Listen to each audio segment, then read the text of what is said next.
예, 오늘 성취될 말씀 우리 디모데후서 2장 보겠습니다. 디모데후서 2장 우리 14절 15절 두 절만 합독합니다. 너는 그들로 이 일을 기억하게 하여 말다툼으로 하지 말라고 하나님 앞에서 엄히 명하라. 이는 유익이 하나도 없고 도리어 듣는 자들을 망하게 함이라. 너는 진리의 말씀을 옳게 분별하며 부끄러울 것이 없는 일꾼으로 인정된 자로 자신을 하나님 앞에 드리기를 힘쓰라. 아멘. 여러분 복음 누림을 여러분 지속하고 있는데요. 복음 누림 속에서 여러분 어떤 답을 얻고 인도받고 있습니까? 저는 지난주 시국에 우리 신학생들 한 40여 명 모아놓고 줌으로 이렇게 메시지를 하게 됐는데 특별히 성경 66권을 이제 복음의 눈으로 열어주는 그런 시간들을 가지면서 이제까지 좀 나눴던 그런 내용들을 새삼 다시 한번 확인하게 되는 그런 중요한 시간이 됐습니다. 구약은 여는 열쇠는 우리 창세기 3장 15절과 메시아와 또 피의 언약이죠. 그리고 신약을 여는 열쇠는 어, 마태복음 10장 16절과 그리스도와 십자가. 그래서 제가 구약을 실제로 누리기 위해서는 구약의 성도들이 실제 누림을 갖기 위해서는 메시아 언약과 피 언약의 의미를 알아야 된다. 그래서 많은 분들이 뭐 메시아, 피언약 많이 듣고 알고 있지만 실제 그 의미를 아는 사람이 없다는 것. 신약에 와서 그리스도와 십자가 그 의미를 알아야 하는데 실제적인 그런 은혜를 못 누려서 저는 현장에서 이렇게 종종 뭐 이렇게 여자분들이 이렇게 십자가 목걸이를 좀 하고 있잖아요. 그렇다고 해서 목걸이 찬 분에게 다 얘기하는 건 아니고 어쩌다 이렇게 좀 대화가 되는 그런 시간표가 되어지면 혹시 그 목걸이를 차고 있는데 십자가의 의미 아느냐고 저는 이렇게 물어보고 그리고 복음을 전하고 그런 시간들이 많이 있었습니다. 그리고 뭐 최근에도 제가 목걸이를 하고 있는 분들이 있으면 좀 관심을 갖고 보고 있다가 어느 날 이렇게 좀 대화가 되는 그런 시간표가 되면 그 의미를 나누면서 이제 복음을 제시하고 이제 예수 그리스도를 영접하게 하는 그런 시간도 가져보는데 근데 많은 분들이 신앙생활 하면서 진정한 그 의미 우리가 지금 계속 강조하는 것은 구약의 메시아, 신약의 그리스도 그래서 피, 십자가 의미에 대해서 얘기하는데 그래서 구약에서 특별히 제가 아브라함에 대해서 설명을 드리면서 아브라함의 그 일생을 제가 이렇게 한번 정리를 해보니까 75세에 갈대우를 떠나서 가나안 땅에 들어왔죠. 그것이 메시아 언약을 잡았기 때문에 구원받았다고 할 수 있겠죠. 그리고 첨서부터 이제 피 언약을 피의 단을 쌓게 되는 그런 모습을 창세기 12장에서 이렇게 보게 되고 그러면서 그 피 언약의 그 제단을 쌓는 거를 뭐 거의 놓치지 않고 지속했던 그런 모습을 보게 됩니다. 그리고 그가 75세에 들어와서 그 향년을 한번 돌아보니까 그 창세기 25장 7절에 보니까 175세를 사셨더라고요. 그러면 거의 100년 신앙생활을 했잖아요. 근데 그 100년의 그 신앙생활 속에 한 24년, 그러니까 그 피의 의미를 깨닫는데 24년 걸렸어요. 근데 많은 분들이 그 복음을 누리지 못할 때도 하나님의 은혜를 누렸습니다. 전혀 못 누린 건 아니에요. 단을 쌓으면서 하나님의 임재도 느끼고 하나님 함께 하심도 느끼고 하나님의 인도를 받게 되고 이런 것들 그리고 하나님의 축복 가운데 뭐 아주 중요한 그 현장이 창세기 14장이죠. 뭐 가병 318명을 거느리고 소돔 연합군과 싸워서 승리하고 하나님 앞에 11조를 드리게 되고 뭐 그 연합군과 싸워서 승리해서 승리한 그 전리품 가져가라 하는데 난 안 가져도 된다 그럴 정도로 굉장히 은혜 받고 또 응답 받고 했던 것도 사실입니다. 그런데 내면 깊은 곳에 이 피의 의미, 메시아의 의미가 실제가 안 되어 있다는 것을 우리가 창세기 12장서부터 17장까지 내용 속에 보면 우리가 확인해 볼 수 있습니다. 그래서 피제사, 짐승을 가지고 피제사를 드리는 걸 계속 이렇게 보여주시다가 창세기 17장에서는 이제 할례를 통해서 이 피언약을 각인시키고 그 할례를 통해서 이 아브라함이 피언약에 대한 부분의 의미를 완전히 각인뿔이 체질되어서 이제 터닝 포인트가 되어지고 이제 18장서부터는 실제적인 그런 은혜를 누렸던 것을 보게 되어집니다. 그래서 제가 이렇게 그 여정을 이렇게 쭉 보니까 18장서부터 25장까지 그 인생을 마무리하는 그런 시간표 속에 이 복음의 언약을 밝히 누렸던 거. 그리고 우리가 또 잘 아는 그 그 내용이 창세기 22장이죠. 근데 그 창세기 22장에 보면 하나님이 아브라함을 시험하여 그런 내용이 나오는데 근데 시험에 조금 더 거기에 그 하나님의 시험에 그 전혀 이렇게 동료되지 않고 거기에 하나님의 인도를 받는 그런 모습. 그래서 그 아들과의 대화가 나오죠. 아버지, 이 불도 있고 나무도 있고 칼도 있는데 드릴 제사 드릴 짐승은 어디 있습니까? 이렇게 물으니까 하나님께서 친히 준비하셨다. 그런 내용이 나오고요. 그리고 나중에 이제 그 산에 올라가서 나무를 쌓아놓고 그 이삭을 결박해 가지고 이렇게 칼로 찌르려고 하는. 근데 그것을 찌를까 말까 뭐 이렇게 머뭇거리지 않았습니다. 그냥 준비해 놓고 그냥 찌르는데 하나님께서 막으시는 그런 모습이 나오죠. 근데 그 신앙에 대한 내용이 히브리서 11장 19절에 나와요. 내가 이렇게 그 이삭을 칼로 찔러서 죽였다 할지라도 살려줄 것이라고 믿었다 이렇게 나와요. 그러면 그 아브라함 신앙이 어느 정도인지 알겠죠?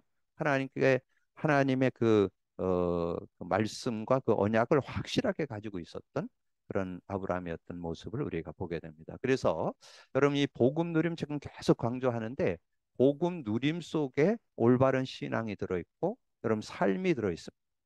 여러분 자신의 그런 연약 부족 누구나에게나 다 있죠. 근데 많은 분들이 거기에 거의 다 걸려들어요. 자기가 어떤 가지고 있는 핸디캡이라든가 뭐 자존감이 낮은 거라든가 어떤 특별히 자라오면서 가져온 체질이라든가 상처라든가 이런 데 대부분 다 넘어져요. 근데 이 복음이 실제돼야 누림이 되면 넘어설 수 있어요. 그리고 여러분 인간관계가 제일 어렵잖아요. 인간관계에서 요즘에 나온 단어가 뭐예요? 이해, 수용, 초월, 배려. 근데 요즘에 이제 그걸 좀 풀어서 설명하는 분들이 있는데 저는 그게 맞다고 봐요. 여러분 복음을 누리게 되면요. 복음의 눈으로 상대를 보게 되니까 이해되죠. 복음을 통하여 그 상대를 보니까 수용할 수 있죠. 복음을 위하여 그러니까 초월할 수 있죠. 이게 복음 누림이 됐다는 얘기예요. 그러면 이해, 수용, 초월. 그래서 배려할 수 있는. 그래서 내 인격이 달라진 게 아니고 복음의 눈으로 보는 눈이 열려서 그렇게 됐다는 거죠. 그리고 더 중요한 것은 여러분 성경. 저는 여러분이 말씀 잡고 있으면 된다고 믿고 있을 거예요. 왜냐하면 하나님 말씀이니까. 하나님 말씀을 잡고 있으면 승리한다고 여러분 믿고 있을 텐데 저는 전에 제가 이 복음을 제대로 못 깨닫고 예수는 믿고 영생을 갖고 있으면서 성경을 많이 읽기도 하고 암송도 제가 특별히 성경 공부를 한 4년 훈련하면서 그 300절 이상 암송을 했습니다. 근데도 그게 저에게 실제 능력으로 잘 안 다가오더라. 근데 언제부터 능력이 되느냐면 복음을 누리면서 그냥 한 단어, 한 문장, 한 요절, 한 성구가 그냥 능력이 되는. 그래서 내용이 능력이 되는 그런 축복을 누렸다. 그래서 저는 여러분에게 분명하게 말씀드리는 것은 여러분 듣고 나는 그 말씀 또 주일날 메시지를 듣거나 전체 메시지를 들으면서 은혜되는 거 있잖아요. 근데 여러분 복음 누림 속에서 그 단어, 문장, 성구가 잡힐 때 저는 능력이 된다고 저는 확신합니다. 그래서 그때 말씀 성취, 기도응답, 구원 역사를 이루어서 여러분 실제적인 은혜를 누리는 그런 삶이 되어질 수 있다. 그리고 저는 요즘에 또 행복함이 있습니다. 뭐가 행복하냐면 제가 보니까 이 현장 모험 메시지를 하는 좀 재구성을 했는데 너무 우리가 은혜를 누릴 수 있는 이 예수 그리스도에 대한 내용을 이 19가에 걸쳐서 이렇게 쫙 정리를 하는 그런 내용을 보면서 감사했고 또 요즘 새로 나온 교재가 하나 있잖아요. 구원의 길에 대한 거를 이렇게 소개하는 책이 있는데 제가 그것을 좀 이렇게 한번 들여다 보니까 제가 인간 문제와 답을 그린 내용을 거기에 잘 풀어서 설명을 해놨더라고요. 그래서 제가 인간 문제와 답을 이렇게 같이 나누고 또 그걸 현장에서 사용하고 하는 그런 것들에 대해서 더 구체적으로 좀 이렇게 정리하게 되는 그런 시간표도 갖게 되고 있습니다. 그래서 여러분 지금 우리가 현장 보험 메시지를 나누고 있는데 이거를 잘 선용하시면 여러분이 만나는 모든 사람들을 올바른 신앙인으로 세워지는데 큰 도움이 되리라고 저는 확신합니다. 그런 믿음을 갖고 인도받는 여러분들이 되어 주시고요. 오늘 그리스도인의 삶, 자, 그리스도인의 삶에 대해서 오늘 말씀을 나누는데 특별히 여기 14절, 15절만 제가 설명을 넣어놨습니다.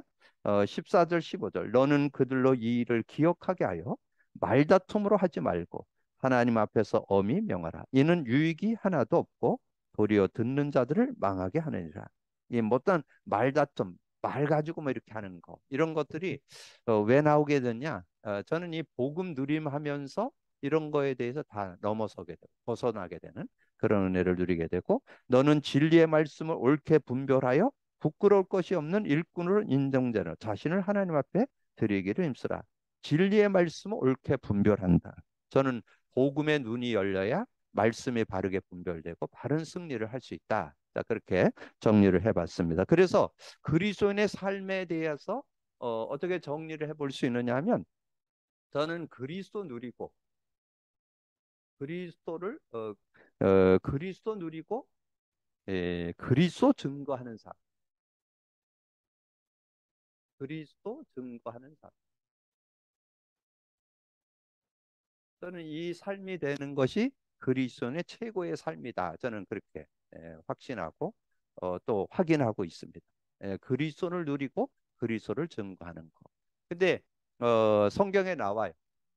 사도행전 5장 42. 초대교회에 대한 얘기죠. 사도행전 5장 42절에 그들이 날마다 성전에 있든지 집에 있든지 예수는 그리스도라고 가르치기와 전도하기를 그치지 않아요. 그래서 저는 거의 뭐 어디 가서 입만 열으면 그리스도예요. 그리스도로 담대라. 그리스도를 하나님이 우리에게 주셨다. 그리스도 누리면 끝난다. 그리스도 누리면 삶이 된다. 그리스도 누리면 이 성경도 열린다. 그리스도 누리면 전체 메시지도 전혀 무리 없이 심플하게 확인하게 될 거다. 저는 그래서 그리스도로 담대라. 근데 그것은 제 얘기가 아니에요. 시대의 복음, 그리스도 제대로 깨닫던 사도 바울. 여러분 사도 바울 중그 서신서를 한번 들여다보세요.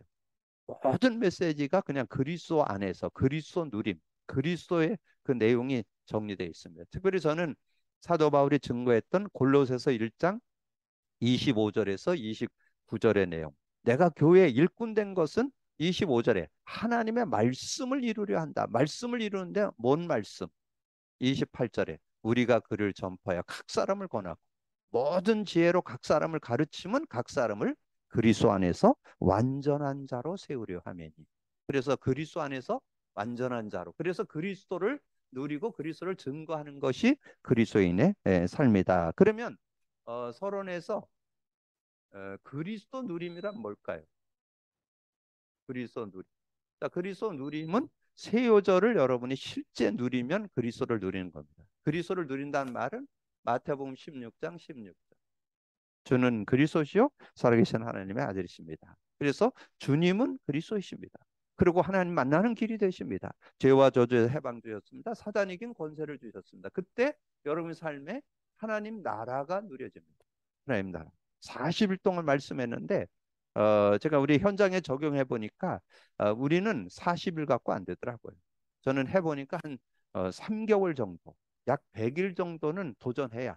그래서 제가 아까 얘기했던 시국에 우리 신학생들 이 강의를 하고 저를 보고 시험 문제를 내라고 그러더라고요. 그래서 제가 시험 문제를 뭐라 하냐? 앞으로 열흘 동안 하루에 100회씩 하면 1점씩 추가를 해드리겠다.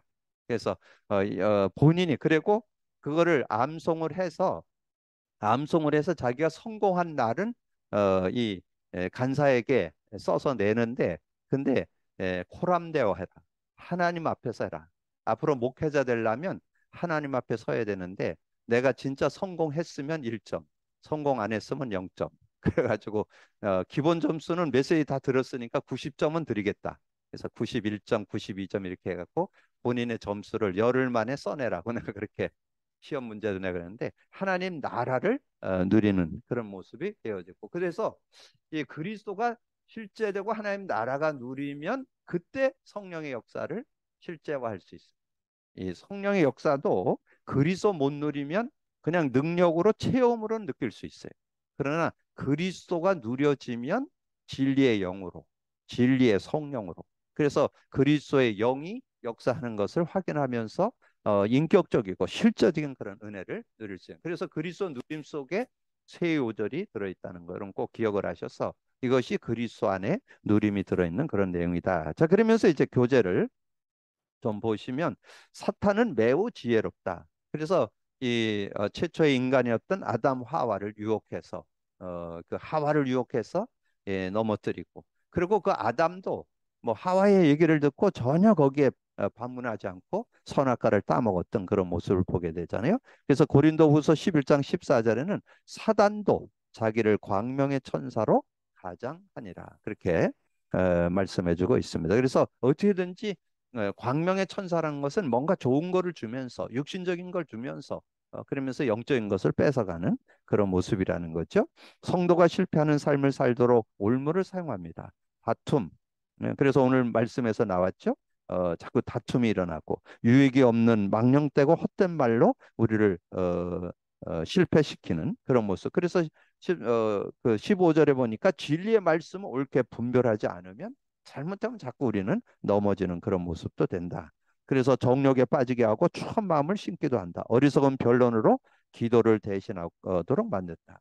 우리가 정말 저는 복음 갖고 있으면 지난번에 말씀드렸죠. 복음 그 기도가 뭐냐? 기도 믿고로 복음 누림. 그래서 복음 누림이 진정한 기도고 참 기도고 정말 기도의 핵인 것을 우리에게 말씀해 주죠. 그래서 지금까지 있었던 것을 벗어버리고 주님이 귀 쓰시는 그릇이 되도록 합시다. 어떻게 하면 됩니까? 주 예수께서 우리 속에 깊이 임재하셔서 우리를 나를 완전히 다스리도록 추한 마음을 바꿔야 된다. 그래서 갈라디아 2장 20절 그리스도와 함께 죽었다고 했습니다. 그리스도와 함께 죽고 그래서 죽은 자는 계획, 소망, 비전이 없. 나의 소망, 나의 고집, 나의 계획이 있는 한 그리스도는 그 속에 거하지 않습니다. 이때 신앙생활이 힘들어요. 그래서 제가 이렇게 보니까 많은 분들이 자기 어떤 그런 가지고 있는 생각들 자기의 생각, 자기의 주장, 자기의 입장 이런 것들 때문에 그리고 또 가지고 있는 자기의 어떤 기준, 자기의 어떤 그런 가지고 있는 체질 때문에 하나님의 은혜를 못 누리는. 그래서 여러분이 나는 죽고 내가 그리스도와 함께 십자가에 못 박혀는 이제는 내가 산 거든요. 내 안에 그리스도께 사는 것이다. 요한복음 14장 16절에서 20절 네, 성령께서 우리 안에 영원히 이렇게 함께 하시는 그런 축복이 있다는 걸 말씀해 주고 있죠. 그래서 그 요한복음 16장 7절에 나왔는데요. 그 내용이 뭐냐면 예수님이 이제 부활 승천에 가실 것을 놓고 내가 그러나 내가 너에게 실상을 말한다. 보혜사 성령이 오면 그 성령이 죄에 대하여 의에 대하여 심판에 대해서 책망한다. 18절. 그리고 13절. 그러나 진리의 성령이 오시면 진리 가운데로 인도한다. 24절. 지금까지는 너희가 내 이름을 구하지 않았어. 구하라 그러면 받으리니 너희 기쁨이 충만했다. 33절. 이것을 너희에게 이르는 것은 너희로 내 안에서 평안을 누리게 하려 합니다. 너희가 세상에서 환난을 당하나 담대하라. 거기 7절만 나왔는데 저는 7절에서 33절까지 연결하면서 주제 요절로 8절, 13절, 24절, 33절 여러분 기억하시면 승리하는 그런 삶이 되어질 수 있습니다. 그리고 내가 죽지 않으면 육체적인 일에 굴벽하여 실패하게 된다. 그래서 고린도전서 3장 1절 3절 자꾸 육에 속한 자로 그래서 서로 갈등하고 시기하고 갈라디아서 5장 19절 21절 뭐 육의 육신의 일은 그러면서 15가지가 나옵니다.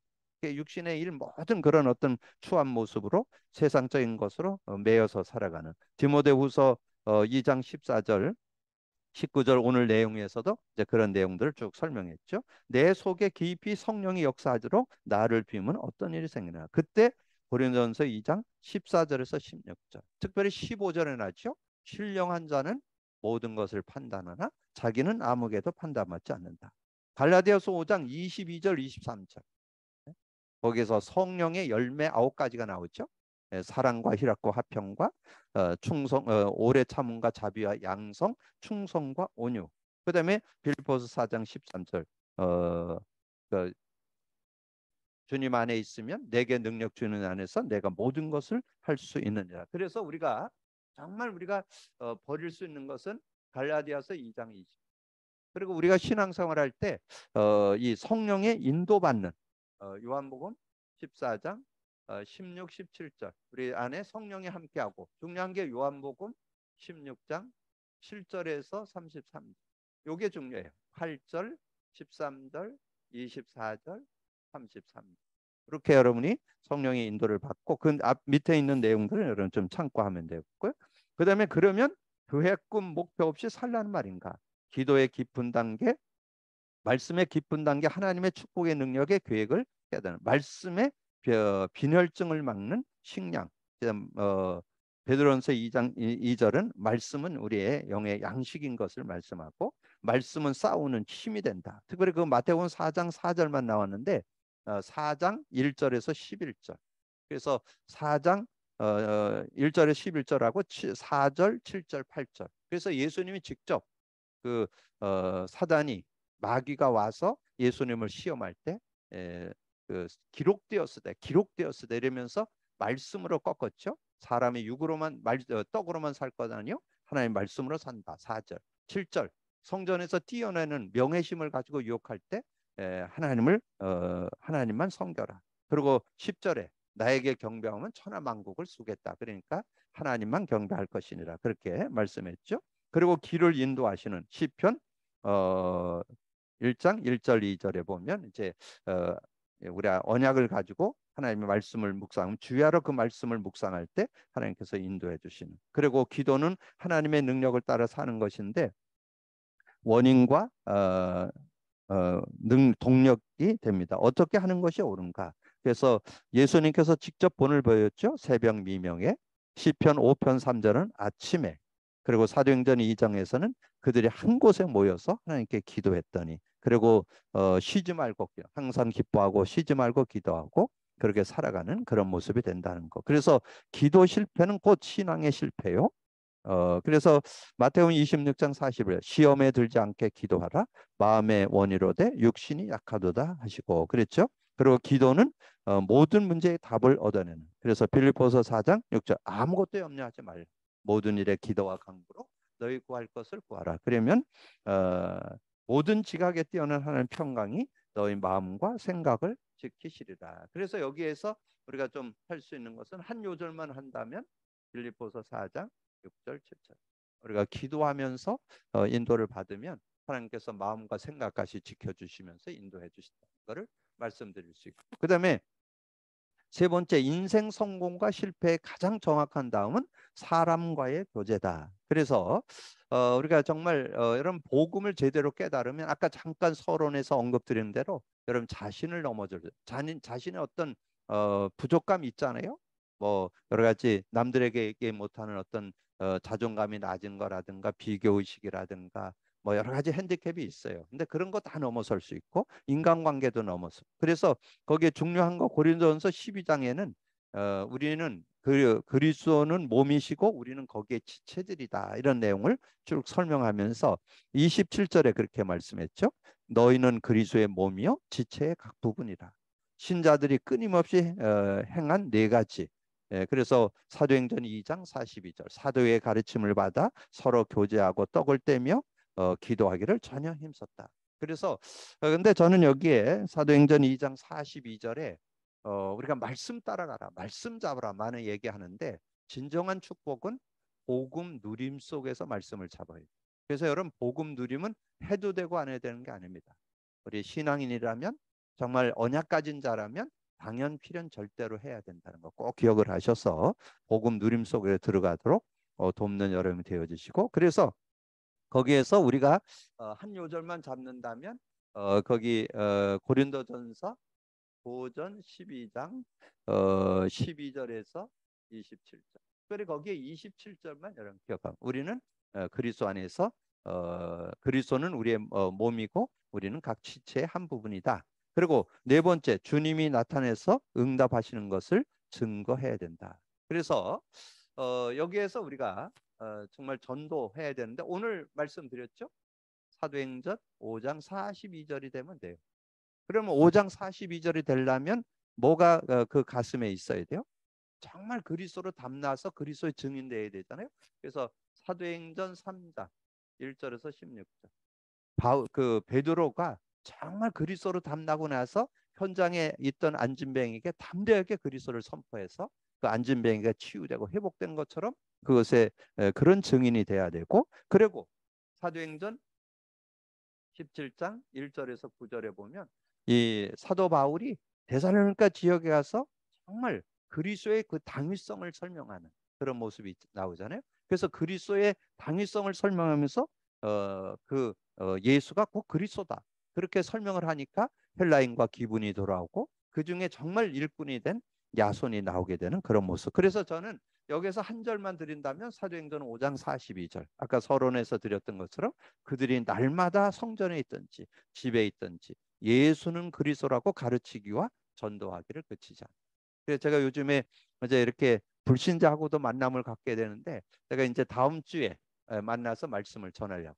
근데 그분을 만나서 지금 한 몇 개월 만났는데 이 양반이 목사를 만났다는 거를 굉장히 이렇게 자랑을 하더라고요. 근데 그 자기의 여동생이 어느 큰 교회 권사님인데 그렇게 전화를 해갖고 내가 있는 식사를 같이 하게 됐는데 하다가 말고 전화를 해갖고 자기 동생에게 야 내가 목사님하고 지금 식사하고 있다. 내가 지금 바꿔둘 텐데 목사님하고 한번 통화해라. 그러니까 이 동생이 깜짝 놀래갖고 나한테 전화를 나한테 받거든. 아유 권사님 반갑습니다. 제가 조만간에 우리 오빠를 예수 믿도록 돕도록 하겠습니다. 중보기도 해주세요.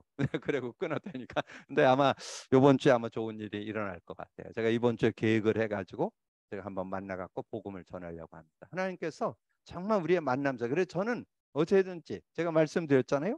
저는 가슴 속에 뭐가 들어있느냐 하면 모든 만남의 목표가 있습니다. 목적. 그게 뭐냐?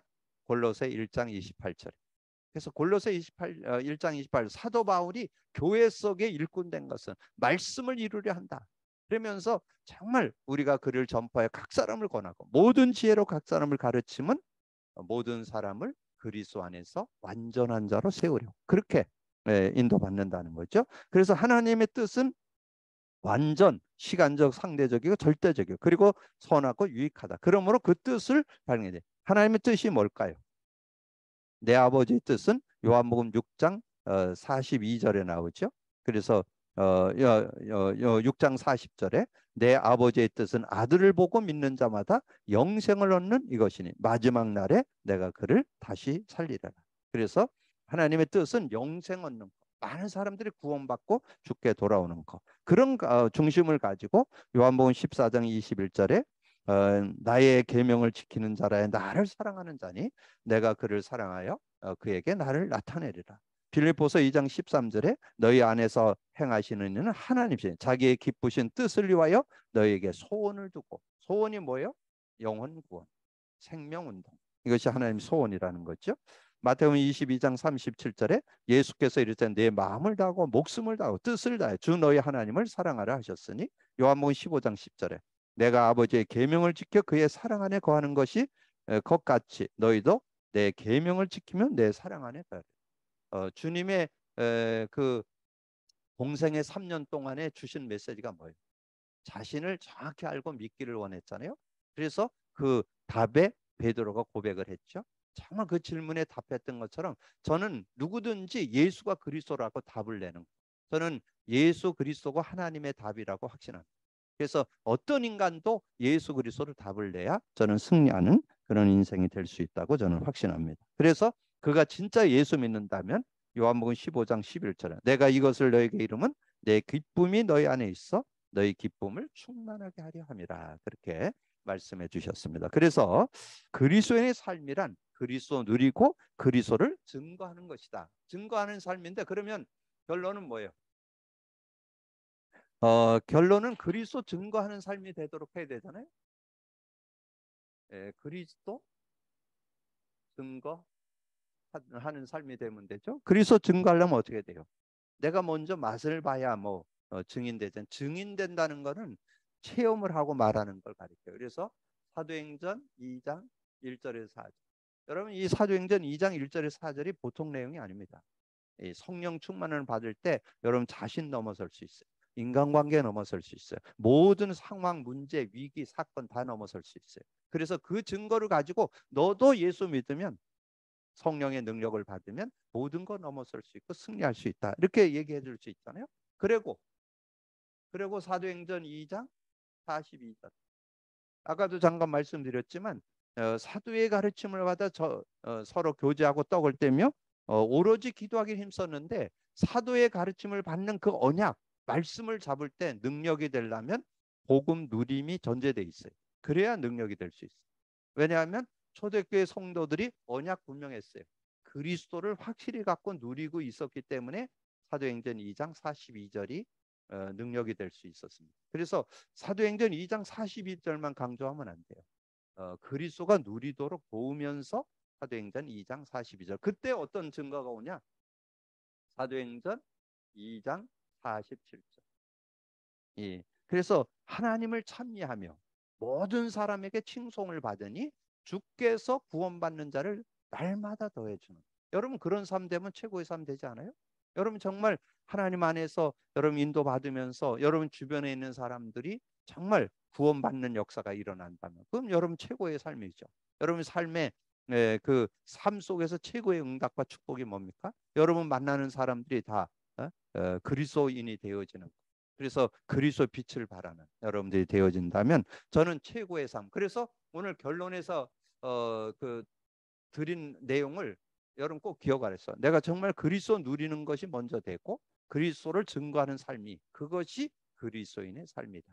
그래서 오늘 요절로 드린 사도행전 2장 46절 사도행전 그 5장 42절 요거를 여러분 좀 암송하셔서 정말 초대교회 성도들이 정말 어디에 있든지 예수가 그리스도가 가르치기와 전도하기를 쉬지 않았던 것처럼 여러분도 그 삶이 된다면 저는 최고의 그리스도인의 삶이 된다고 확신합니다. 그런 믿음 가지고 승리하는 여러분 되기를 주님의 이름으로 축복합니다. 주님 감사합니다. 오늘도 귀한 시간에 또 귀한 말씀 나눌 수 있도록 은혜 주신 거 감사합니다. 오늘도 듣고 나는 말씀 속에 정말 복음 누림의 당연 필연 절대성을 깨닫게 하시고 복음 누림 속에 우리가 이제 들어가서 정말 우리의 삶을 어떻게 살아야 되는가 그리스도의 증거를 가지고 그리스도의 아버지 누림을 가지고 그리스도를 증거하는 참 증인 되어지는. 그래서 아버지 하나님이여 교회에 있든지 현장에 있든지 예수가 그리스도라고 가르치기와 전하기를 쉬지 않았던 초대교회 성도들의 삶이 내 삶이 되는 그런 삶이 되어질 수 있도록 축복해 주옵소서. 함께 해주시길 원하고 우리 주님 예수 그리스도 이름으로 기도하옵나이다. 아멘.